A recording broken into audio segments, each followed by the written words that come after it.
చదివిన వాక్యమును బట్టి, చేసినటువంటి ప్రార్థనను బట్టి, జరిగించిన సమస్త ఆరాధనను బట్టి దేవుడు వారి వారి కాలంలో వారిని దీవించిన దాకా ఆమేన్. దేవునికి స్తోత్రం. హల్లెలూయా. వాక్యంలో నుంచి మరి దేవుడు మనకిచ్చిన ఈ అవకాశం బట్టి కొద్దిసేపు వాక్య ధ్యానం చేసుకుందాము. అపోస్తుల కార్యములలో నుంచి 9వ అధ్యాయము. అపోస్తుల కార్యములు 9వ అధ్యాయములలో నుంచి మరి 2వ వచనాన్ని చదువుకుందాం.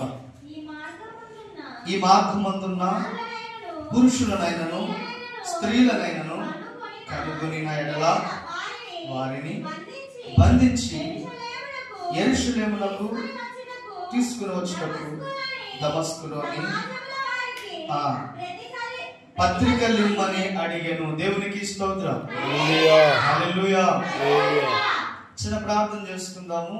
ఈ వచనాలు దేవుడు మనతో మాట్లాడేలాగున, ప్రతి ఒక్కరికి అర్థమవులాగున చిన్న ప్రార్థన చేసుకుందాం. కృపగలిగిన దేవ యేసయ్య, మీకు వందనాలు, మీకు స్తోత్రములు అని ప్రార్థన చేస్తున్నాము. ప్రాముఖ్యమైనటువంటి సమయము ఈ ఉదయకాల సమయంలో ప్రభువా, నీవు మాకు ఇచ్చిన ఈ అవకాశం బట్టి వారమంతా మేము చేసిన ప్రతి పని, ప్రతి పొరపాటు, వ్యతిరేకతలను క్షమించండి, మన్నించండి. వాక్యము ద్వారా నాతో మాతో మీరు మాట్లాడండి. వినగల చెవులను, గ్రహించేటువంటి మనస్సు మాకు దయచేయండి.